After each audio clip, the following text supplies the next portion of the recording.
Welcome to The Good Word. My name is Vincent Goodwill, senior NBA reporter for Yahoo Sports. We are part of the Ball Don't Lie podcast. Get us wherever you get your podcast. We are also on YouTube. So if you're on YouTube, you can see the face of the gentleman next to me. Like, man, who's this dude? He ain't never been on this podcast, but he is somebody that I've been a huge fan of for a long time. And I'm really honored that he could join us today, even though I'm in Sacramento. I think, are you in New York? No, I'm back home. I'm in Charlotte now. Okay.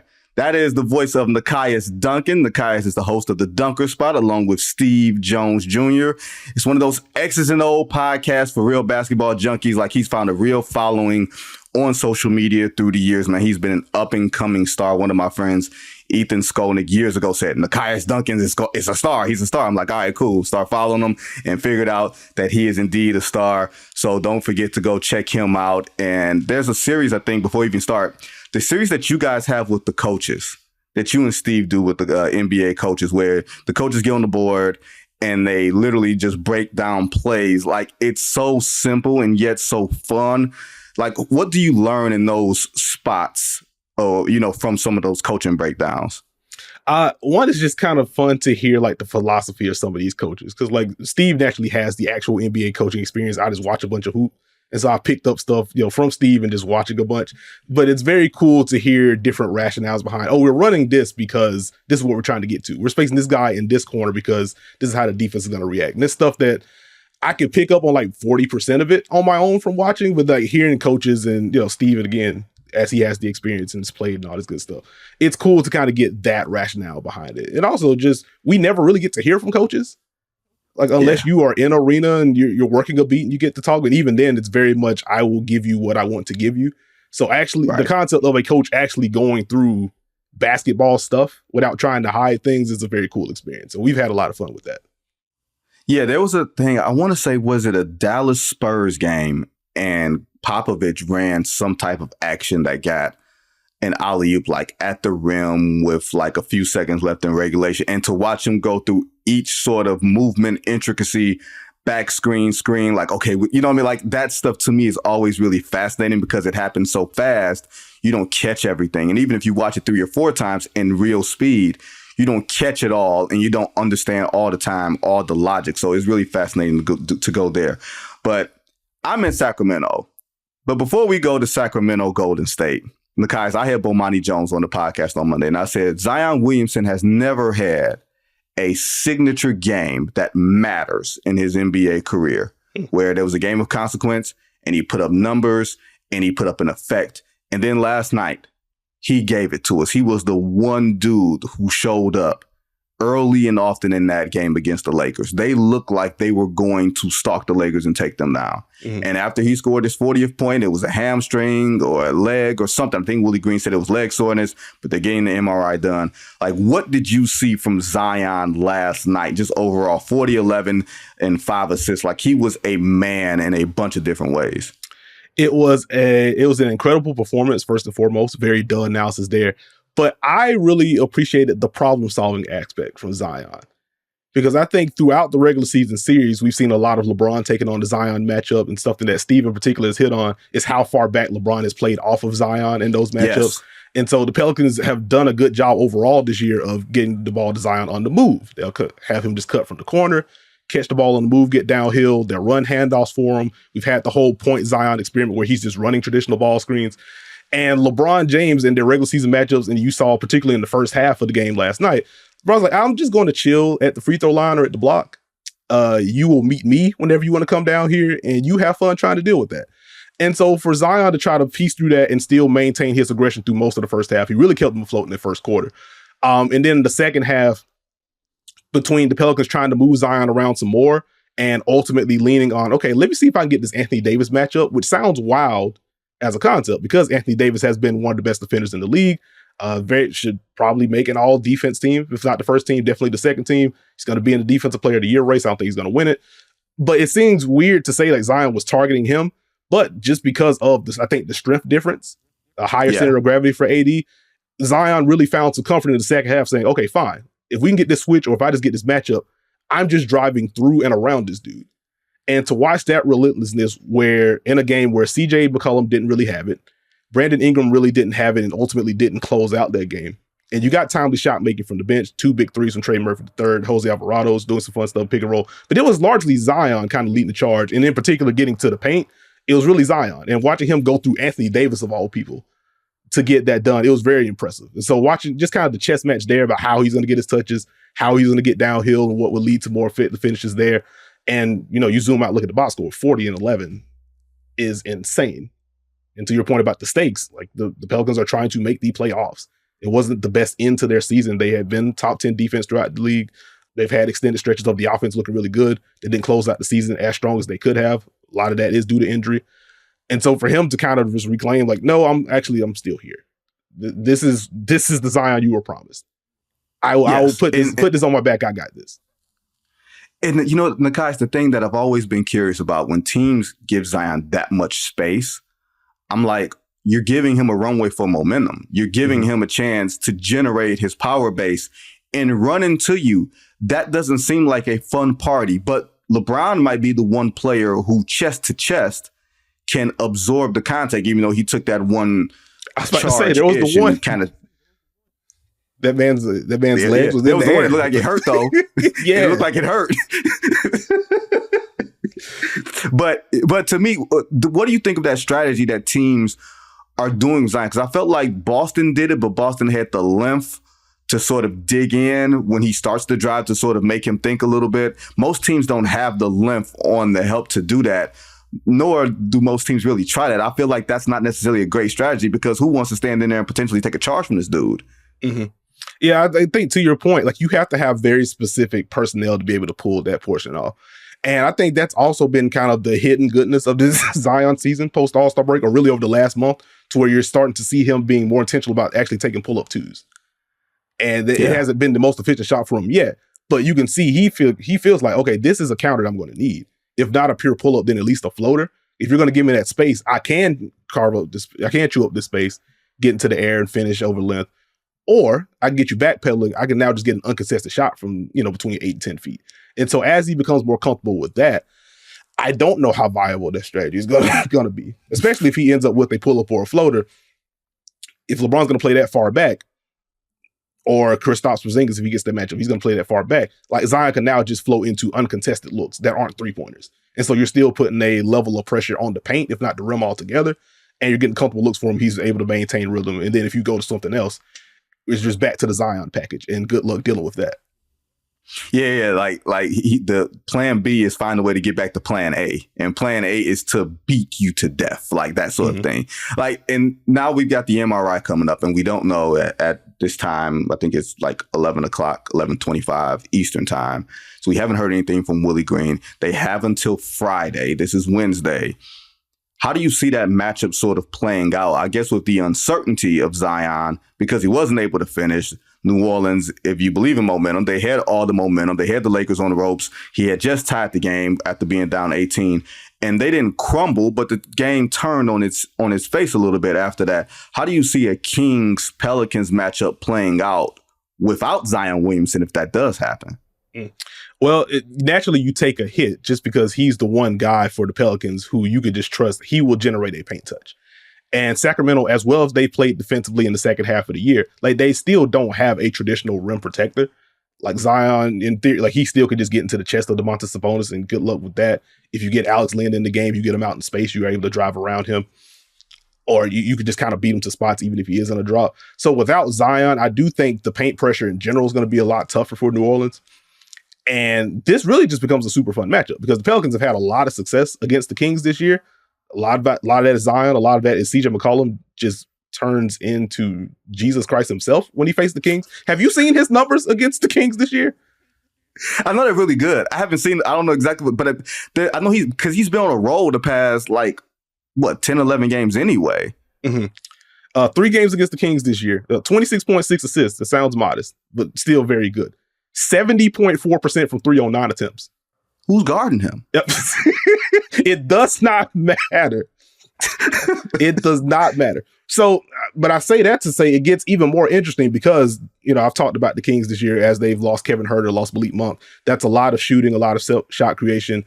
hits the handoff base that the Sacramento Kings want to get to. Yep. But now you sub in more Keon Ellis, really good defender, more Davion Mitchell, really good defender. I do wonder how that, plus Zion potentially missing that game on Friday, how that's going to affect the New Orleans offense. If you now see more Keon Ellis or more Davion Mitchell on CJ McCollum. Yeah. If you're able to get Keegan Murray, who, saw a lot of Steph last night and saw some Clay as well, if he's on Brandon Ingram, that's not the same movement element that you got to deal with.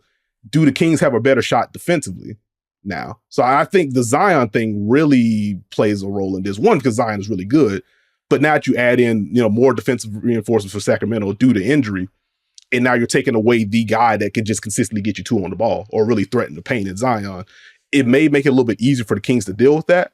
And if the Pelicans turn the ball over, or if they just don't have the three ball going, which they didn't really have the three ball going overall last night, Kings get out in transition, the scales could tip here. Well, it's funny because last night I saw the Kings play a more focused brand of defense that I don't think I've ever seen them play.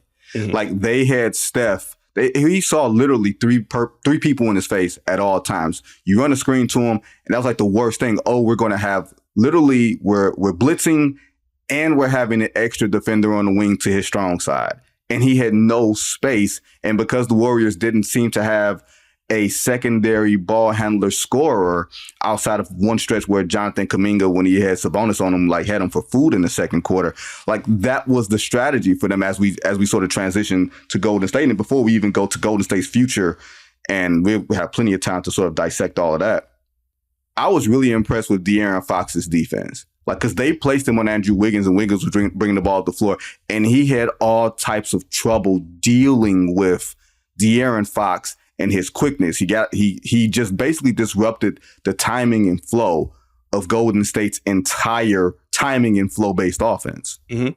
Even like they moved De'Aaron around. Like I think they started the game with De'Aaron on Draymond. And like Draymond got to open the corner three, and I was like, wait, this is interesting. They're going to let De'Aaron Fox roam around because he is really good in the passing lanes.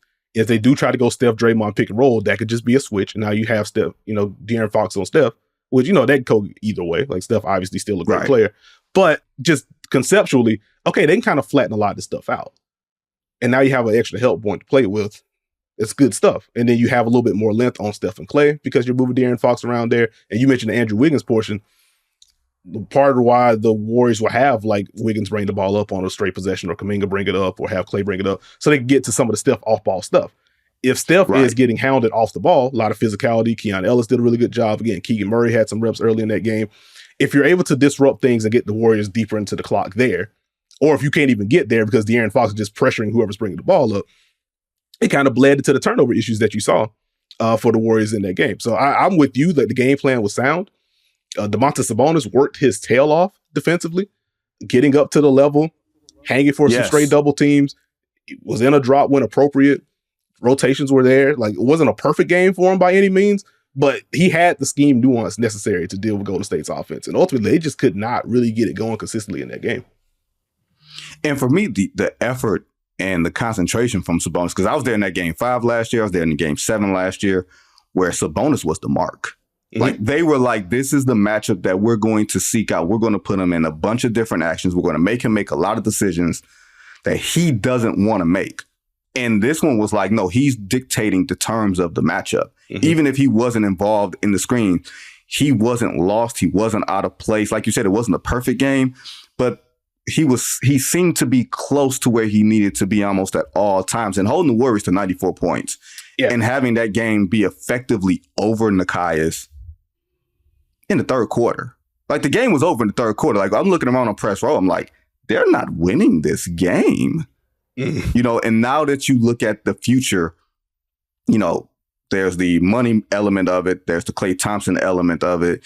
There's a Stephen Curry, Draymond Green element of it. I don't see a clear path for the Warriors to truly improve.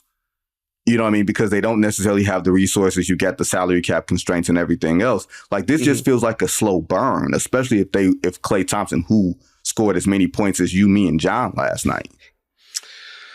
Yeah, like, they're in a tough spot, especially with the second apron concerns.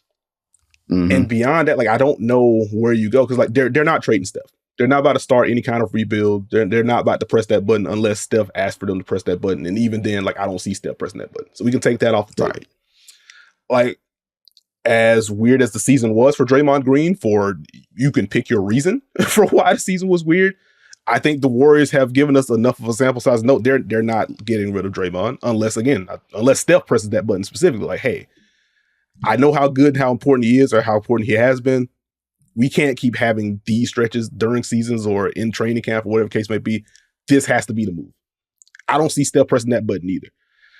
And so I think if you're looking for a major move for Golden State, like, it's probably going to involve Andrew Wiggins, if I had to guess. Yeah. But even then, like, what are you getting there? Like, I don't know if you get a game changer in an Andrew Wiggins deal unless you are packaging Wiggins with something. So I guess with that being said, like, just kind of keeping tabs on the first round of the playoffs this year. Minnesota, they're going to have some salary stuff to play with if they lose. Phoenix, naturally, if they lose to Minnesota, those conversations get interesting. If Orlando beats Cleveland, what happens with Donovan Mitchell? So, like, there are going to be some names, and obviously we get the Chicago-Atlanta play-in game a little bit later tonight. There's been a whole lot of smoke. Is that actually happening? It's like one of those trees in the forest things. Nobody hears it. Like, is that actually happening tonight? I feel like I'm one of like 14 people interested in this basketball game. But either way, if the Hawks lose that game, there's been plenty of rumblings about what happens with Trey and or DeJounte. So there will be names, I would imagine, that will become available. But then it goes back to what you said. What are the resources that the Warriors even have to pull off something like that? But I would imagine they at least try to sniff around those, because I don't think Steph's going anywhere. You can build a case for why it's probably time to trade Draymond Green, but they just gave him the extension last year. So, like, he's not going anywhere. I think Andrew Wiggins is probably the move, because ultimately I don't see them getting off of Jonathan Kuminga either. Like, he's probably the young piece that they can move.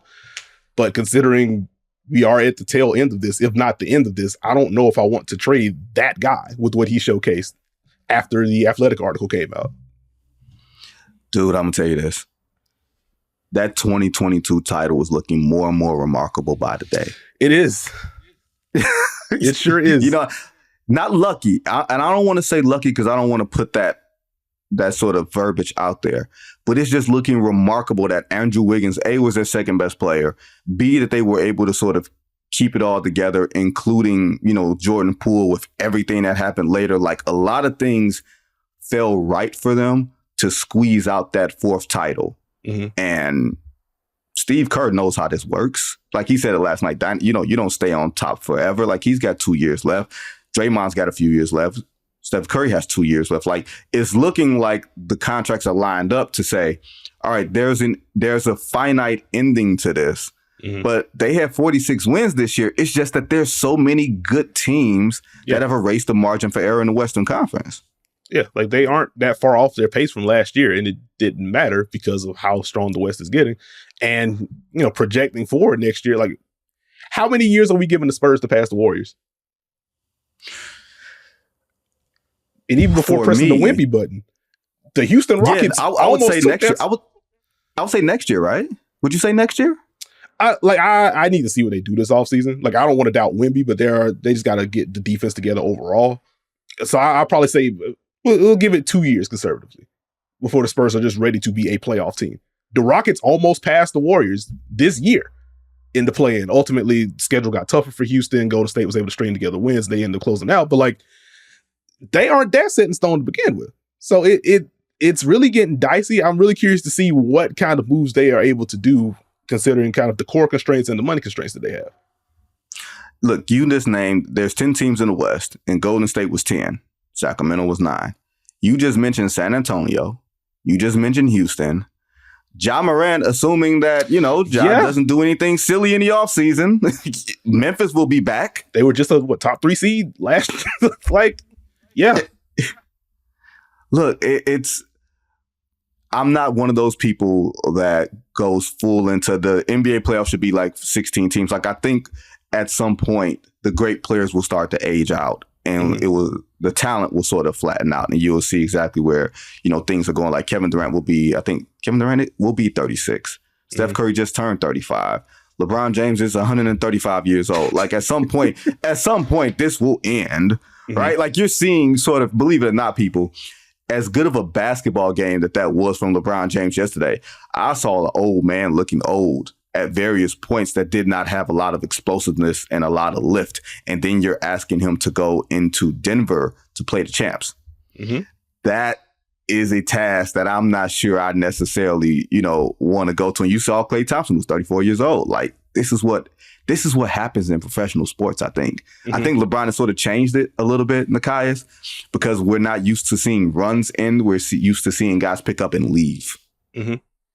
Yeah, like LeBron's been a part of it, KD, like all these guys, to where we're looking at, because there's been, the rumblings about Steph Curry and what the second half of his years looked like. I just pulled it up. His last 13 games, 24 points per game, 45% from the field, 43% from three. 24 and 6 is not Steph range. No. But you think about 36-year-old guard, if a 36-year-old guard is averaging 24 and 6 over any stretch, you are throwing a parade. But like, that's just the standard that Steph Curry has set, and what a lot of these older guys have continued to set. But to your point, like, yeah, it does. How much longer can you rely on Steph to be the guy by himself? I think it's very clear he is going to be an ever-present threat until the day that he retires, and probably a couple of weeks after that. You see him in the grocery store, you're still going to commit two to him. So like that's just going to be the attention that he draws. But as far as Steph, we need you to give us 28, 5 and 5 every night and do it efficiently. That's not a fair ask to him. Not even, not speaking to his talent, but just the responsibility and the defensive coverages that he gets. It's not fair to ask for him to do that while also Klay might drop 25. He might give you 12. Andrew Wiggins might give you 20. He might give you 8. Jonathan Kuminga may give you 20 points. He might play 20 minutes the next night. It's not fair to ask Steph to carry that load for 82 games. And like, that's where some of the minute load conversations popped up. Like, why is Steph only playing 32, 33 minutes? Because he's 36. And he's still running around literally more than just about any other player in the league because of how they use him. Yeah, I don't want to play that dude 40 minutes a night either, even if the talent level and the impact warrants that as the Warriors try to close into the playoff seat. That's not a fair ask to him. No, and look, I asked Steph last night. I brought up, look, I didn't say it because you can't say, hey, Steph, you didn't have a really good post-All-Star break. You can't ask a player that in the press conference setting because it won't be received well. But I did say, hey, did you experience fatigue? How do you feel now? And he said, look, I feel fresh. If there was a game on Friday, he's like, it's April 16th.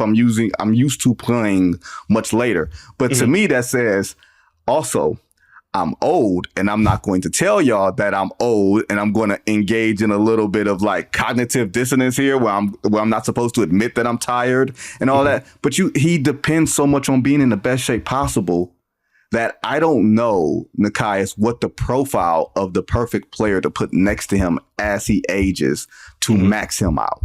I don't know what that looks like. Not even him as best player. If he's 1B, who would 1A look like? LeBron, funny enough. But like, even then, like, that's just like you're talking two aging players, two great all NBA caliber players still, to be very clear about that. Two future Hall of Famers, like, probably very conservatively, like two of the top, 15 players of all time? Conservatively. Now, you can argue both of those guys higher, but they are in that class. But even then, if that's the best you're getting, what is the shelf life of that? I know what the ceiling is. Those two can win the title together next year if they build the right team around it. But like, how long can you keep that together? I don't know. And like, that's kind of the pickle that Golden State's in. And it kind of circles back to 2021 draft, 2022 draft. Where's the next phase coming in at? Like, the whole 2 timeline thing, ultimately, it didn't work out the way that Golden State wanted it to. And now we're here. Well, the 2 timeline thing hinged on Jordan Poole, a player that nobody actually believed was incorporated in that. He was the bridge, and he kept it upright long enough until Draymond put him not upright anymore. Like, that's just kind of, sorry about that. Right. John's probably losing this shit right now that I'm not making the Mike Tyson punch-out joke with Draymond Green and, the video games that I used to play on Nintendo back in the day. But that's what it was. And they squeezed y'all. I think people will further understand, especially in the age of parity. And I think Denver's going to repeat this year, but we've had 5 different champions in the last 5 years. Like, that 2022 championship was so freaking improbable. I would say impressive. More improbable, I would just say, man, they really, They really found a sweet spot. They found a sweet spot. And that's what it was. And we're going to be right back when Nekias Duncan is like, look, if you want to hear a preview of tonight's play-in games, Monday's episode with Bomani, me and him talked about that a little bit. We didn't give much time to the Hawks and Bulls because they're both going home after Friday anyway. But we're going to pause, we're going to pay some bills, and then we'll be right back. Back here on A Good Word with Nekias Duncan. Nekias, we don't know exactly who the Thunder will be playing when they start their series. This could be New Orleans, it could be Sacramento. What I will say when we just deep dive or just sort of look at the Thunder as a whole, everybody looks at them and says, oh, they're the young team. You want to line yourself up to play against them. Nekias, I don't look at them, even though they're a young team, average age 23 and a half in the starting lineup and, Shea and everything else. I don't look at them as a young team that does young team things. Like, they don't turn the ball over. They don't have long lapses defensively. Like, they don't do things that we would consistently associate with young teams that are ripe to get beat in their first real playoff series. Is that how you see them? Yeah, like, that's kind of been my pushback to some of the Thunder angst. Like, are the lights going to be too bright for them? Stuff like, no, not really. Like, I feel like if they lose a series, whether that's first round, second round, conference finals, whatever the case may be, if they lose, it's going to be because they were one of the best three-point shooting teams in the league when I didn't expect that, and I was high on the Thunder. If they shoot 34% from three in a series, and teams are able to load up on Shea, they lose if the offense dips. They're not going to lose because Shea is throwing the ball out of bounds 4 times because he can't handle a trap. I don't think they're going to lose because Lou Dort has just lost his head or something like that, and he gets a flagrant 2 at a weird spot. Like, that's just not the profile of this team. Like, they're very, very, very, very fun group to watch.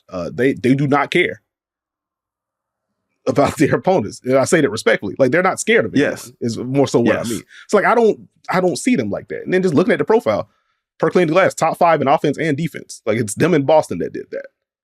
Like, that doesn't feel young team for me, especially on the defensive end. And this is a team you add Chet Holmgren in, who I don't think he makes an all defense team this year, but he certainly was in that class in terms of what he did defensively.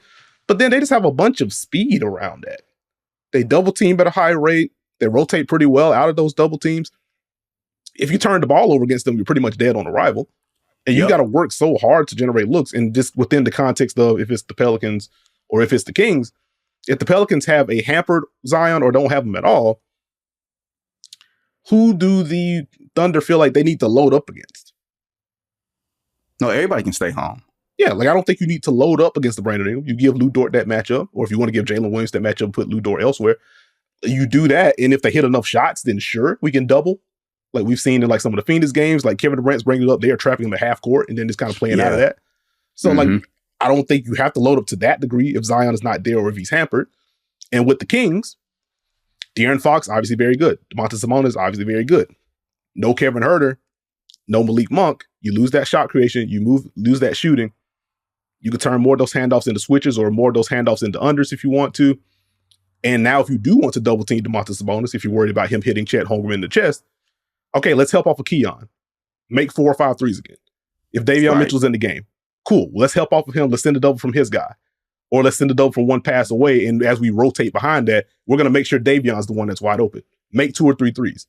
Like, it just becomes so much easier for them to kind of scheme if you want to poke at their defense because of who they'll be facing in this series. So, like, not that the Pelicans or the Kings couldn't get a game or 2 off of them, because they do still have some size advantages. They do still have some things to poke at. But as far as being worried that the Thunder would lose a series against either of those two, I'm not there. No, I think the Lakers were a worst case scenario, but even I'm not exactly sure if the Lakers, even what we saw the regular season, like the Lakers just were just bigger and thicker, lack of a better phrase. You know what I mean? To come down, they just made the Thunder real uncomfortable on the glass. And that part is to be expected, but I don't even know if that would serve over a 7-game series. Now you're looking at the Lakers' worst possible matchup, a team that has beaten them 8 straight times in the most competitive sweep last year. I don't know if you knew that, Nekias. It was the most competitive sweep we've ever seen in NBA history. Nuggets and Lakers, the 2-7 matchup that starts on Saturday night in Denver. Anthony Davis, to me, might be the most comfortable defensive player 30 feet in there. There's never a point where laterally he can't get there, athletically he can't get there, that he's the most adept defensive player in the world, right? He may not win a defensive player of the year, but that's just how I see it. Okay, and he was second on my ballot. He was second behind Rudy Gobert. Okay. Right? And DeMarcus Cousins clearly does not agree with such things. I'm not touching that one. Yeah. Not just, just a quick one. But Nikola Jokic is not bothered by Anthony Davis. Mm-hmm. No matter what Anthony Davis does, he's not bothered by it. And I don't think the Lakers have a chance unless AD makes things just a little more difficult for Nikola Jokic. Because not only is he averaging like 26 and 13 boards, he's having like 11 and a half assists. So he's getting the shot creation and they're, I won't say over helping, but he's creating so many open shots because AD can't handle Jokic. Yeah, it's an interesting matchup. Like I'll say off top, I believe the Nuggets win this series barring like some kind of wild injury. So I'll say that up top. There are some pathways for the Lakers to make this tougher. And like something that Steve floated out as we did a watch party last night for the play-in games. How often does LeBron take the Jokic matchup? Because I think the gambit that the Lakers have settled in on with Jokic, let's put a strong forward on Jokic. Let's have Anthony Davis on Aaron Gordon. Let's have you roam around so we can at least limit some of the paint touches. I think in terms of percentage of shots that come at the rim, it's been pretty much been Denver, Orlando. They've been up there towards the top of the league all year long. And the Nuggets aren't a team that take a lot of threes. So if we can funnel some of these rim shots into paint shots or into mid-range jumpers, into some of the floaters that Jokic admittedly is still insane at. But if we can kind of alter the shot profile a little bit, does that give the Lakers a chance to kind of math it on the other end? Take more threes, make more threes. And then that kind of blends into Denver's defensive scheme. We've seen Jokic more in a drop this year, but as a base, they still have him up at the level. And depending on how the Lakers kind of space around that, can we make Jamal Murray the low man? Can we make KCP the low man? Can we make that low man help small? And so if we are able to float a pass over the top of Jokic, Anthony Davis getting lobs, he's getting to the free throw line now because they've had Aaron Gordon on LeBron so much. So you have all your size at the top of the floor. You got the small dudes behind it now. So like there are ways, if they can figure it out defensively, because it's been a lot of Rui on Jokic during the regular season series. We saw it in the playoffs last year. If Rui turns into LeBron in this case, as he's stronger and just flat out better than Rui is, if LeBron's willing to take on that challenge, what does that do? Does that turn a Jokic floater into an 11-footer instead of a 9-footer? Doesn't seem like much, and ultimately Jokic is good enough to make the shot anyway. But can you win enough of those margins to drop some of the efficiency? Because I pulled up some stuff earlier this morning. On the year, Jokic led the NBA in post-ups.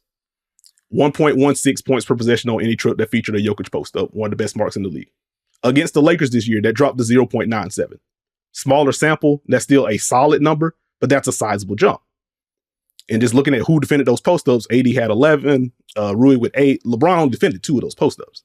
And I think Jokic only took 1 shot against LeBron in that setup.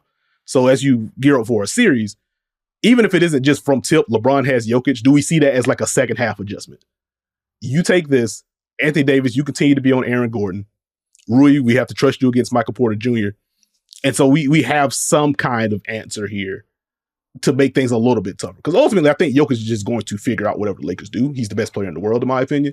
But can you win enough of the margins and then make enough three-point shots on the other end to make it closer? I think a pathway is there. Well, the counter that I would say is if LeBron is on Jokic for even more than, shall we say, like a handful of possessions, does that take his legs offensively?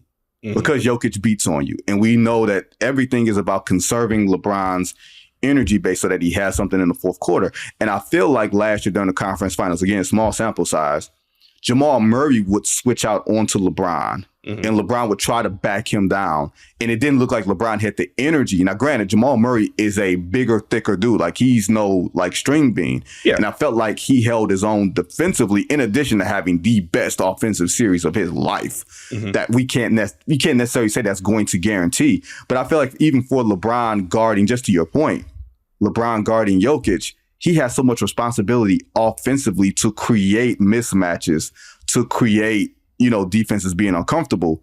I feel like they would shy away from that because they don't know how much energy he has. Yeah, I think that's fair. And I think that's where you zoom out to see D'Angelo Russell, what can you poke at against Jokic and pick and roll? Austin Reeves, what can you poke at? And if you can get enough from those guys offensively, both as pull-up shooters, just general pick and roll threats, can you get enough there? And again, depending on what coverage Jokic is in, depending on how the Lakers space around those pick and rolls, who's going to be the low man because of Denver's aggressive base, can you get Anthony Davis going? Can you get the other ball handlers going so you can have LeBron take on more of the Jokic matchup for more than a handful? And then you still kind of find the balance of, okay, you have this, but you're able to save energy on the offensive end. And now late in games, we can either just switch that matchup defensively, or you keep it, but you have more energy still stored up because of what those other guys were doing offensively. And you can still get the timely drives from LeBron. Look, what it sounds like you're saying is D'Angelo Russell gets off, Austin Reeves gets off, or at least keeps the game close. Mm-hmm. You can save some for LeBron later. Yeah. But if Denver gets out early and LeBron has to go to that, extra nitrogen pack just to keep them in it, they are in trouble. Yeah. Which, look, you're a 7 seed for a reason. Yeah. And that's why I said at the top, like, I think Denver wins this series. But I guess I don't look at, they've lost the last 8 straight. I don't think that guarantees the Nuggets sweep the Lakers. Like, I do think there is a blueprint. There is a pathway for the Lakers to win games, if not win the series. I wouldn't personally pick it, but that is available. It's just a very tight needle to thread there. And so to your point, they have a lot to think about in terms of LeBron energy conservation and just the general productivity. Like, AD played last night and played pretty well. Like, he was very crucial on the boards. But, like, got to keep an eye on the fact that he did have the back spasms on Sunday. And just in general, if he does have to take on any of the Jokic matchup, like, he's liable to get hurt. Just because he's played, this has been the healthiest season in terms of games played, but he's played a lot of those games banged up. It's a testament to him. But as we get deeper into the season, you do have to keep an eye on, okay, what exactly is the strain on Anthony Davis? Because you don't want anything to happen that turns your, let's say, 8% chance to a 1% chance because he goes down. So it is just a tough matchup for the Lakers. Yeah, it's the worst possible matchup for them. Like, there's a phrase I used in the last one. They sent the limo. Nikola Jokic sent a limo for Anthony Davis. Make sure he gets here on time tonight because I'm going to wear his ass out. We're out the Lakers. That's what he's like. Just make sure he gets here. Now, I have the pick. The pick I have is Nuggets in 5. I think the Lakers get a game. And I wouldn't be surprised if the Lakers got a game, like, in Denver, and then reality sets in after that. Is that how you see it? Because you said there's a path, but I don't think you're necessarily saying, you're not saying. You said, I'm picking the Nuggets to win this series. Do you think the Lakers get 2? Do you think the Lakers get 1? Do you think it goes the distance? I'd probably say Nuggets I'd probably lean with you, like a Nuggets in a tough 5. I can see it stretching to 6, but I'd probably say Nuggets in a top 5 is probably the most likely outcome, barring an injury. Now, this series is the most, I won't say sneaky fun one for me, because Timberwolves and Suns.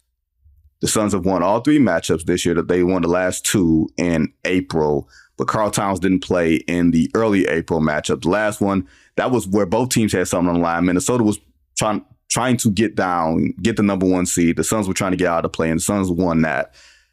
Minnesota's the best defense in the league, and they got the wings. Anthony Edwards can really strap up. Like, I was really surprised when I was talking to coaches and players, when I was asking them about all defense, and I was saying who should definitively be there. Mm-hmm. Assistant coaches were telling me he may not get there this year, but Anthony Edwards really straps it up. He really gets in you. He's like, now, look, you play him off the ball, he may get lost and stuff like that, but in your face, you don't want those problems. Mm-hmm. He's going to be matched up potentially against Devin Booker. How do you see that series just overall playing? It's a fun one for me, just because you talked about Anthony Davis' defense. The defense that the Suns have put on Anthony Edwards during the regular season series has been interesting to me. And I said so on the pod we did the preview. Like, the Suns haven't made up a fancy new defense that teams haven't tried to replicate. The Suns aren't the first team to put 2 on the ball against Anthony Edwards. They're not the first team to to turn some of his pick and rolls into late switches and show help behind those switches.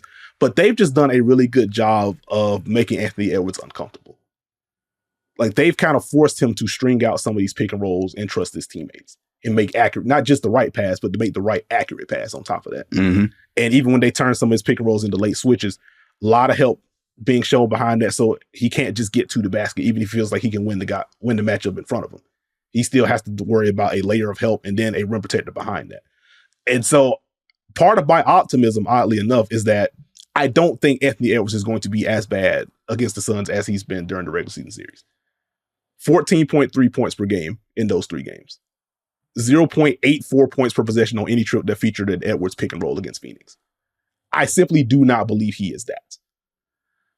And so that, combined with, you mentioned Edwards' defense, Jaden McDaniels. Rudy Gobert, the improvements we've seen from Naz Reid, I think he's going to be very important, both defensively with those second units, but also just his scoring, especially if Phoenix goes to more switching. Like, he's going to have to win those. Karl-Anthony Towns, as he continues to work his way back, certainly not an elite defender. He has worked on that end. I do wonder what his matchup is actually going to be. Before even getting into how good he's going to be, I wonder who they put him on. Right. Do they give him the Nurkic matchup and you put Rudy on someone else? I'm really curious to see just how they match up in a literal sense there. But I'm intrigued to see how the Wolves work to kind of loosen things up for Anthony Edwards. Is that just going to be higher ball screens for him to give him space to work with? Is it going to be more Mike Conley just to get Anthony Edwards off ball to flow into some stuff? Right, Can they get Nurk at the level and then flow to the other side and let Anthony Edwards attack that way? So how they open and up and just some of the shot making returning, I think it turned the tides there. I do think Minnesota, they have the personnel to defend Phoenix. Phoenix, they can just hit a bunch of tough shots, and they did so during the regular season series. Like, I think I saw a tweet from, I want to say it was Matt Moore, opposed to just how much Phoenix, quote unquote, outperformed their shot quality against Minnesota.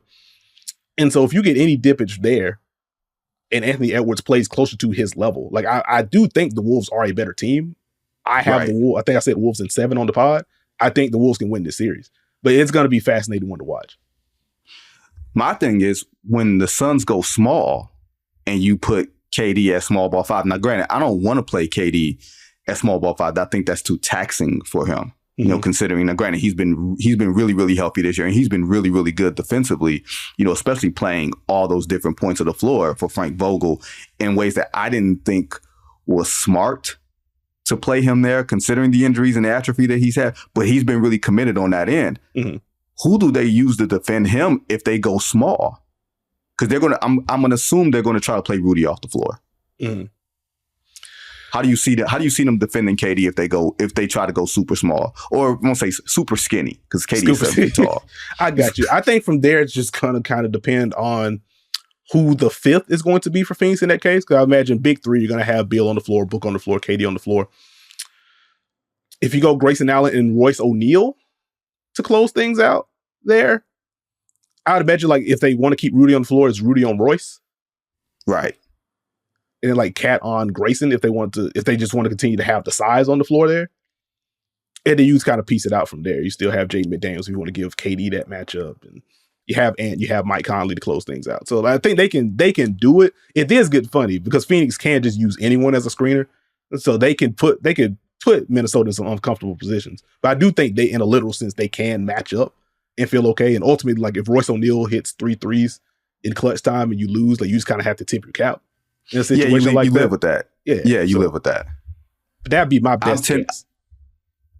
I tend to go with you that it's one of those weird things where Minnesota's franchise history sort of works against them because we've only seen them get out of the first round once. But that has nothing to do with these players now. We just have a hard time saying the words and fixing our mouths to say Minnesota Timberwolves could be going to the Western Conference Finals. Like, we just don't know how that actually plays out. But when you have the roster, the numbers, and everything else, they seem to profile like that. I think they win in 6. I don't know if Phoenix gets 3 games. Okay. I think it'll be 2 games of incredible shot making from KD and from Beal, like Booker, rather, like they did against Denver last year. And then the games where they don't hit incredible shots, the games where you make life just a little bit more difficult for Kevin Durant, where you're forcing him to stand out from 30 feet, take 2 or 3 dribbles, and then go into a pull-up shot, giving the defense chance. To me, that's asking him to do too much. I feel like Phoenix hasn't done a great job of making the game easier for him offensively, but I don't know who on their team would make the game easy for Kevin Durant. And just to quickly circle back to the small ball lineup point, this is also where like we've been kind of, in general, just kind of asking like, hey, what do the Wolves do with all 3 of these bigs? Do we see, like, there's been the narrative about Rudy being played off the floor. We literally do not have time for me to get into that. I just find that very annoying for what we've seen over the past couple years. We'll leave that alone. But this it happened one time, and that's become his whole thing, Nekias. You know how that goes. All it takes is one time. Again, I don't want to hijack your podcast, but I will say please, that's part of you are here. Hijack the podcast. Go on the tangent. That's what we're here for. It's so ridiculous. And like, I understand having the concerns in a vacuum. And with this Phoenix matchup in particular, because of the spacers they can put out and because of the shot makers that they have, I understand the concerns about Rudy being played off. But so much of the Rudy being played off the floor thing is because he has not punished mismatches on offense. It hasn't been because he stinks defensively. And even the series or like the Terrence Mann thing that you would highlight on that portion where admittedly he did not play when he was spacing the weak side corner, he didn't navigate that well. But part of that is because he is overhelping because the guys up top are getting beat. So like not only is the small ball issue more offense than defense, the circumstances around some of the shaky defense was because of the perimeter guys ahead of him. I don't think you have that same dynamic in Minnesota. And bluntly, we just haven't seen that this year in Minnesota. So I don't know why we're still here with that as firm as it is. Keep it in the back of your mind, sure, because even if it happened once 8 years ago, it happened. So it has the ability to happen again. But like, I just don't, it shouldn't be this widespread. Well, don't trust Rudy. That's it. The context is just different. I don't like, but either way, to circle back, like I feel like this is the luxury of having Cat, Rudy, and Nas. If you do feel uncomfortable about Rudy, like if you want to do the offense defense thing with Rudy late in games, you can. And just have Nas on the offensive possessions, you bring Rudy back in. Or as Cat is working back, and I teased at the top, like who exactly he's going to be guarding if he's playing 32 minutes a game. If you do feel concerned about the defense, you can just put Nas in there, who isn't an elite defender, but has grown tremendously throughout the year and is a better perimeter defender than Cat is. You trust him more on switches than you do with Cat. The Wolves do have some optionality here. And if all else fails, if you want to go the offense-defense route, you still have Kyle Anderson off the bench. If you want to slide Jaden McDaniels down to the floor, you can bring Nickeil Alexander-Walker in. Like, they have options if you are worried about who's guarding who. The questions that I've had about the Timberwolves that somebody would ask in the start of a playoff series are questions that you would ask at the start of the season. And I feel like they've answered them. You know what I mean? And they've answered them resoundingly to the point that, look, last game of the regular season, they should have claimed the number one seed. They didn't, but that doesn't erase all the work that they've done, all the numbers that supports. Look, that is a generational defensive player having, once again, a generational defensive year. And I don't think we just automatically erase that because the calendar turns. Now, there are some players who I say when the calendar turns, they either go up or they go down. I don't think I put Rudy in that spot. I just think Rudy is very disrespected because Rudy does dumb shit. You know what I mean? And people, you know, it's just what it is. Rudy sometimes does dumb shit that brings the attention to himself. But I think as a player, especially defensively, like he's a generational defensive player, Hall of Famer. And like, hey, we can just see that. Now, last series before we go, Clippers and Mavs. I feel like this is the third time we've seen this. Producer John, who is a big Mavericks fan, he's probably clapping right now because he can't wait to hear what you have to say about this. Kawhi is dealing with the inflammation in his right knee. They held him out, even though he reached the threshold for the All-NBA, and I did put him on my All-NBA ballot. He was, I don't know if he was second or third team, I can't remember, but he was definitely there. He's on the USA team, so clearly it does not seem like whatever is bothering him now is going to be something that hinders him in the playoffs. Do you see the Clippers having had enough continuity without Kawhi over the past couple of weeks of the season compared to the surge that Dallas has been on post All-Star break?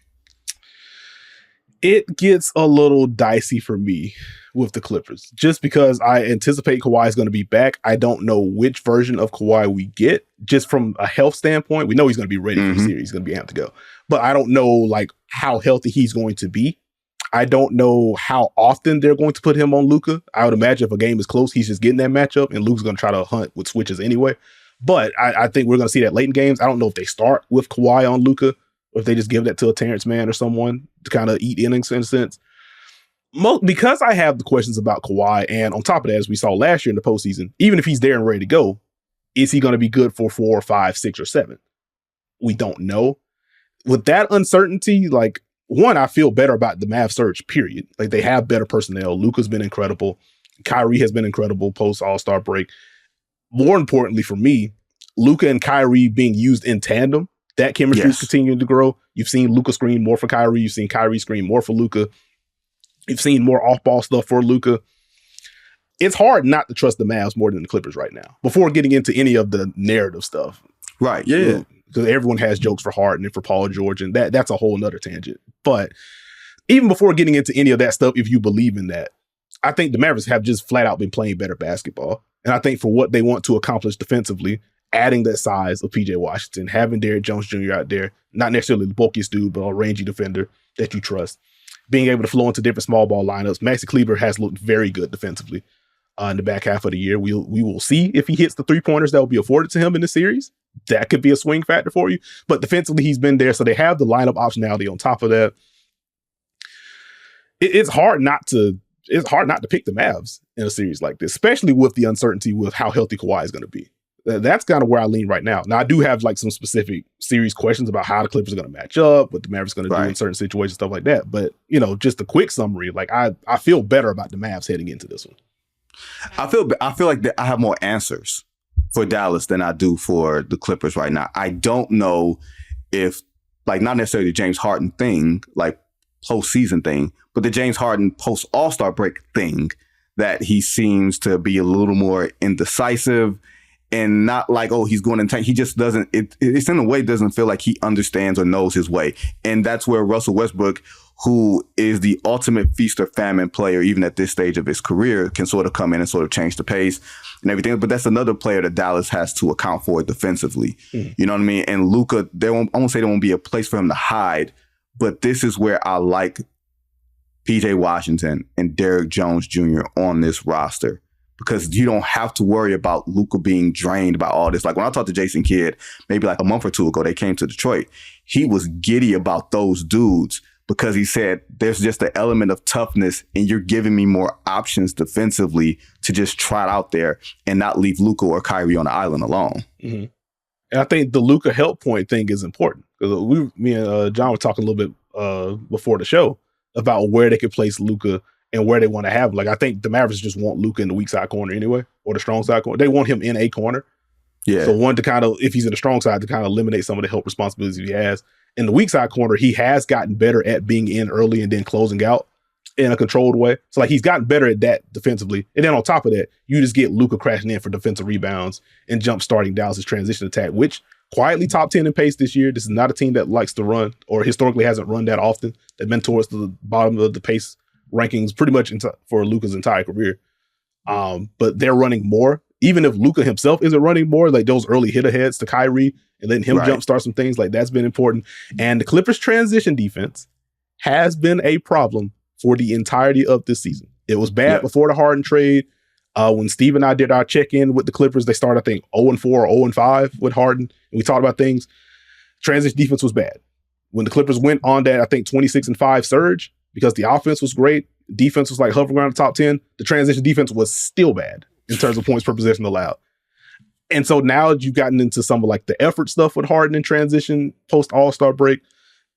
Once again, it's been bad. And so that right there, more than anything, the Clippers have to be committed to getting back and matching up early. Like they're not going to be a heavy offensive rebounding team anyway. At least I don't anticipate that in this series. They have to get back and get matched up.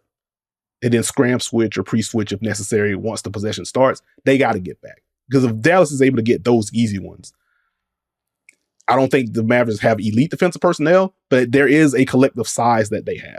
There is a level of switchability that they have. And if the Clippers are just taking the ball out of the basket every other trip because they're getting blitzed in early offense or in transition, it makes it that much easier for the Mavericks to kind of set up shop and dictate matchups, dictate what the Clippers want to do. That could also flow right into the Clippers tempo question that I've had. Steve has brought up on the pod multiple times. How quickly are the Clippers getting into their actions? What juice are they running their actions with? They can fall to the trap very quickly if they do not clean up the early stuff. Well, I feel like that's like almost like a Ty Lue staple, and I think Ty Lue is like X's and O's. Like it's like he and Spo.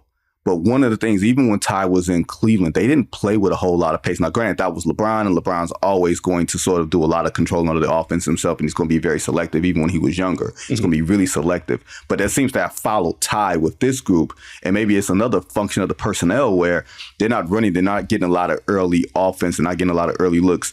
Paul is a deliberate player. Kawhi is a deliberate player. James Harden is a very deliberate player. So maybe that's just a function of personnel. But you're right about their transition. Like they don't get back. They're not very big. Like they're bigger, but they're not like big. They're not tall. You know what I mean? Like they're thick. You can play up and play down with them.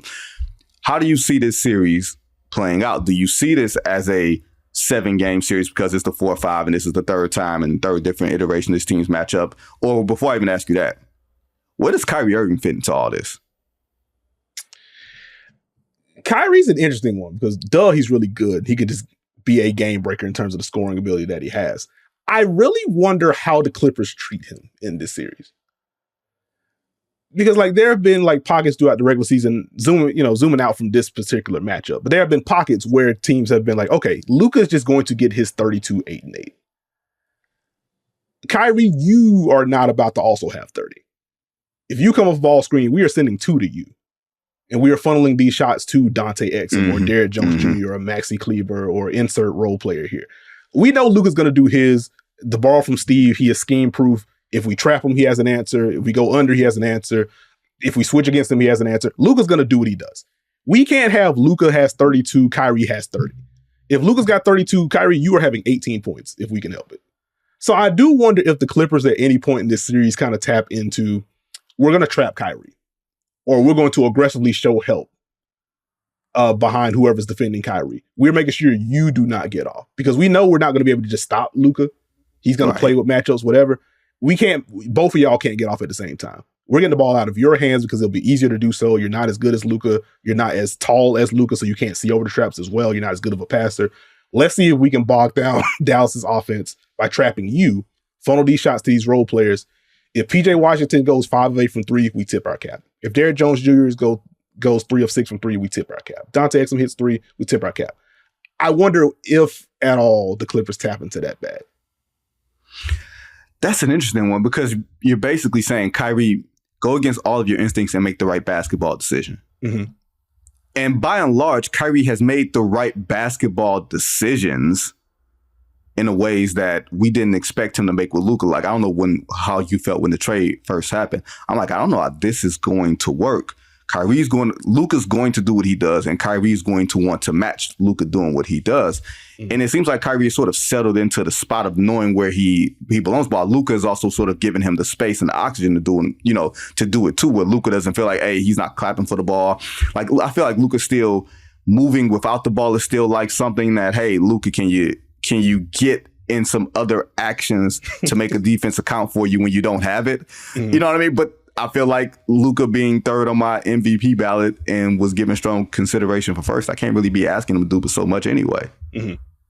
So that's where I'm at. But before we go, because this is the last series, where's your pick on this? I feel like you're leaning Dallas, but I don't want to put words in your mouth. No, I think I have Dallas in 6 or 7. I guess the home game would be in Dallas for game 6. I would say Dallas in 6 in this one. If I knew we were getting, like, Kawhi was just entering the series with no health concerns, or relative to like the Kawhi experience, if he didn't have the thing where he just missed 3 weeks beforehand, honestly, I still feel better about how the Mavs have played second half of the year. But I'll at least be a lot closer to picking the Clippers just because they do have a level of depth. They do have lineups they can play with, and Kawhi can just be the best player on the court on both ends of the floor. But with that hesitation in, I lean Mavs in 6 right now. I lean Mavs in 7 because I feel like Kawhi will have a game where he just gives us like 40. And he will do enough for defending where he just pulls a game out of his ass. And I do give Ty Lue a measure of respect because I feel like Ty Lue is one of those coaches that he can take his and beat yours and take yours and beat his, one of those types. Mm-hmm. Like, I think from an adjustment standpoint, I do give Ty Lue an edge. But I do think Jason Kidd finds a way to get these dudes playing harder consistently, which I think counts for something in the postseason. But that, ladies and gentlemen, is the great Nekias Duncan. Don't forget to look for Nekias and Steve Jones Jr. on the dunker spot. Hopefully I can have both of y'all on together at some point where I can just play referee and just watch y'all go back and forth.